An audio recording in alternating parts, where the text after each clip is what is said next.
ദൃശ്യമാധ്യമ രംഗത്തെ വിവിധ വിഷയങ്ങൾ ഉന്നയിച്ച് ന്യൂസ് ബ്രോഡ്കാസ്റ്റേഴ്സ് ഫെഡറേഷൻ ദേശീയ നേതാക്കൾ പ്രധാനമന്ത്രി നരേന്ദ്രമോദിയെ കണ്ടു. ഡൽഹിയിൽ പ്രധാനമന്ത്രിയുടെ വസതിയിലായിരുന്നു കൂടിക്കാഴ്ച. കേന്ദ്ര വാർത്താവിതരണ പ്രക്ഷേപണ മന്ത്രി അശ്വിനി വൈഷ്ണവും കൂടിക്കാഴ്ചയിൽ പങ്കെടുത്തു.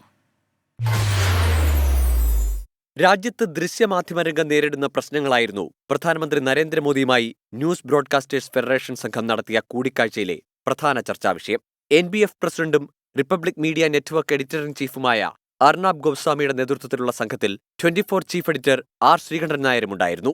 പ്രധാനമന്ത്രിയുടെ വസതിയായ ഡൽഹി 7 ലോക് കല്യാൺ മാർഗിൽ നടന്ന കൂടിക്കാഴ്ച 1 മണിക്കൂറിലേറെ നീണ്ടു. മാധ്യമങ്ങൾ ജനാധിപത്യത്തിൽ വഹിക്കുന്ന പങ്കും 4ാം തൂണായി നിലനിൽക്കേണ്ട ആവശ്യകതയും NBF സംഘം പ്രധാനമന്ത്രിയെ ധരിപ്പിച്ചു.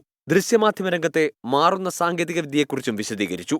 വാർത്താ ചാനലുകളിൽ പ്രേക്ഷകർ കൂടുന്നതായി Ernst and Young FICCI report വ്യക്തമാക്കുന്ന കാര്യം NBF സംഘം ചൂണ്ടിക്കാട്ടി. നേരത്തെ മന്ത്രി അശ്വിനി വൈഷ്ണവുമായി സംഘം പ്രത്യേക ചർച്ചയും നടത്തി. കൂടിക്കാഴ്ചയിൽ രാജ്യത്തെ പ്രമുഖ മാധ്യമങ്ങളുടെ തലവന്മാരായ NBF ദേശീയ നേതാക്കളാണ് പങ്കെടുത്തത്.